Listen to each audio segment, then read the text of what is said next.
Again, I'm here with Hjalti. I hope I've pronounced that right. Hjalti. That was perfect, thank you. Hjalti from Bokun. Maybe people don't know what Bokun is, but they will do shortly when you've explained to them exactly what it is that you do. So, Hjalti, take it away. Yeah, I'll be happy to, thank you. Bokun is a software or platform for tours and activities resellers and suppliers. So it's basically for the whole tours and activities industry. And what Bokun enables the resellers and suppliers to do is to cross-sell one another, but it also enables suppliers to cross-sell other suppliers. So it's basically a distribution system as well for the tours and activities industry. Okay, it's interesting that you very specifically talk about cross-selling rather than selling. I mean, is that just, is there a difference between, well, obviously there's a difference between cross-selling and selling, but you're more focused on cross-selling rather than selling? We're focused on both, but I find cross-selling very interesting, exciting, because what we're seeing, for example, in my home country in Iceland, we're seeing the local cross-selling where maybe suppliers are cross-selling other suppliers, and of course resellers are reselling suppliers. We're seeing that local cross-selling and reselling actually is the largest distribution channel. And we're seeing that a third of all of the bookings in tours and activities, and that's a huge market. A third of all of the bookings from the bookings that we see are local cross-selling and reselling, but mainly cross-selling. And is that across the entire Bokun platform, or Yes. just specifically to Iceland? It is across the platform, but maybe Iceland is we have better numbers for Iceland because almost all of the bookings in the whole country go through our system, so we have a perfect data set for the whole industry there, and we're probably the only system worldwide that has a perfect data set for a whole region or a whole country. So it is quite interesting that if you compare distribution channels, and you would say the local cross-selling, or we call it the Bokun marketplace, where let's say a whale watching company will be reselling a day tour company, or a day tour company vice versa reselling the whale watching company. It's quite interesting that how fast this is developing, and we also have data on for example OTAs like TripAdvisor, Viator, Expedia, Guess Your Guide, Musement, etc. And those bookings are probably around 7%, whereas the local out of the total bookings, whereas the local cross-selling is 33%. So there's a gigantic difference between even though the local and cross-selling is very, very fragmented, and there are hundreds of parties or sellers that are cross-selling, but that is where the volume is coming from.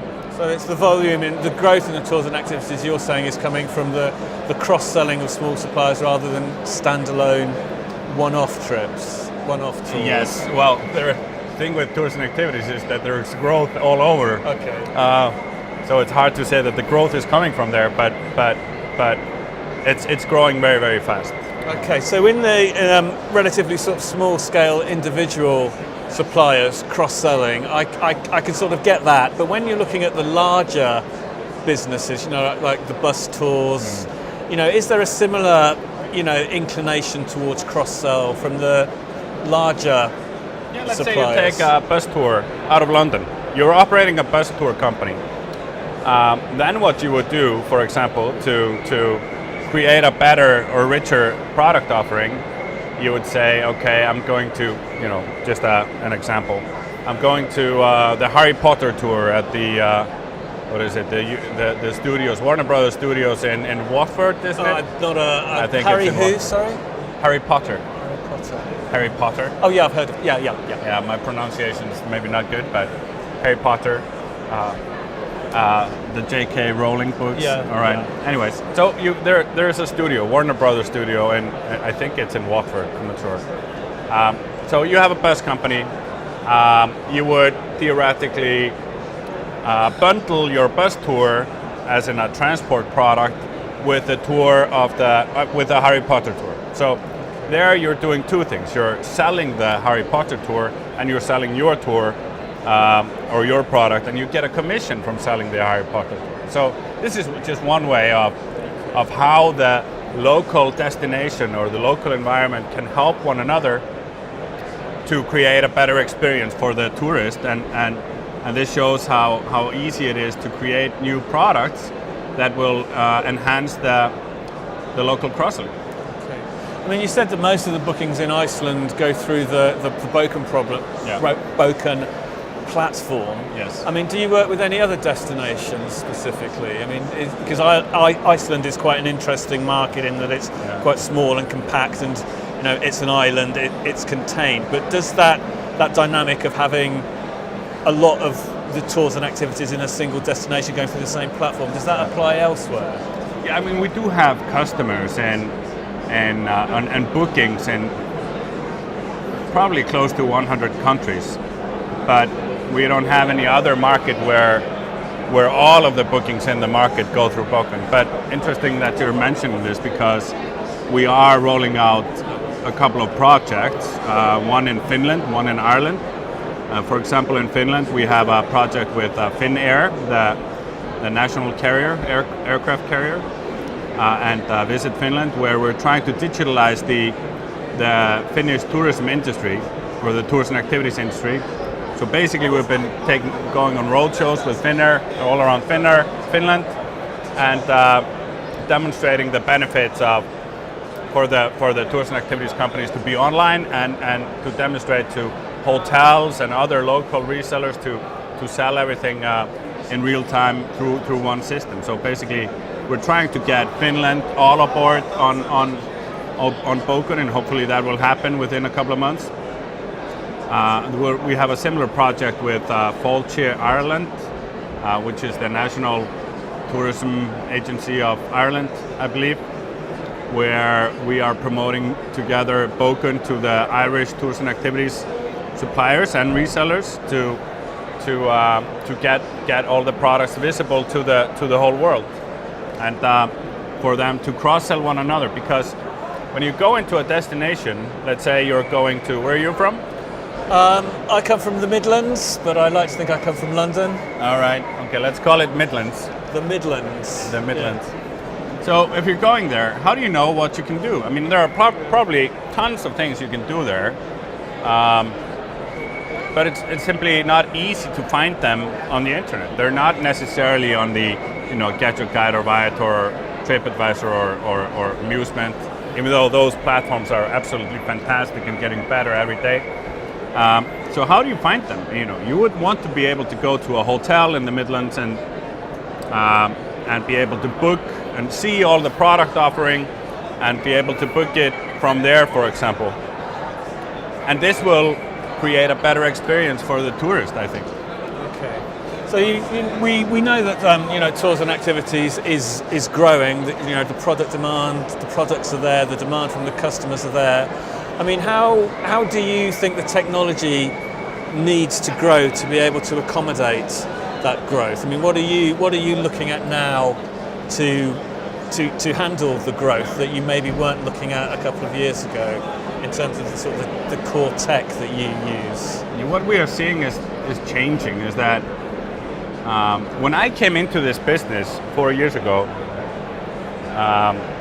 or 5 years ago, almost none of the tours and activity suppliers, be it day tour companies or bus tour companies or whatever, none of them were selling online. Maybe not none, but very, very, very few. Less than few percent, less than 5%. Now it's up to, 60, 70%, but it's not even at 100%. So being able to sell online is one thing, but then you have to connect the products to the real world, to everybody. And I think what is very necessary for all the suppliers is to get as big of a distribution as possible and get as many resellers to resell them as possible. And I think we're almost getting there. Okay, so you're saying that most suppliers are now online, and the current stage is the distribution of the inventory now that it's gone online. Okay. Yeah. I think one of the reasons why, for example, if you take Iceland as an example, Icelandic tourism has been growing around 25 to 30% a year for 5 years. My theory, my hypothesis is that one of the reasons for that is that the growth of, or people come there for tours and activities. And one of the reasons for that is that tours and activities are visible everywhere you go. So the airline will send you suggestions for tours and activities when you fly over. When you get to the hotel, you will be able to choose from a variety of tours and activities. And not only, you know, I don't know, not only the mainstream products like I would do here in London, like, you know, hop on, hop off, something like that, but maybe, okay, something unique. I'll go into a volcano, I'll go into a glacier, or something of that kind, you know. And all the products, if they're all in one system, then you can sell any products, you know. If I go to a hotel now here in London, I was at a hotel yesterday, I was being offered some 6 products and they were more or less all the same. Well, great products, don't get me wrong, but there was not a big variety of products that was being offered to me, even though London is arguably the tours and activities capital of the world. Okay, well, that's been fascinating. I'm really interested in how sort of tours and activities has got online, and now the conversations are about making sure that having got online, the inventory can be distributed, cross-sold, resold, all that sort of thing. So thanks Hjalti. I didn't even go anywhere near your surname, but I'll stick with having cracked Hjalti. All right, well look, did it perfectly. Martin Cowan just signing off shortly. We'll be back. tnoozLIVE at TTE. Thanks to OTA Insight and Codegen for sponsoring this. Thanks to our guests for having joined us and those that are coming. And yeah, see you in a tick. Bye.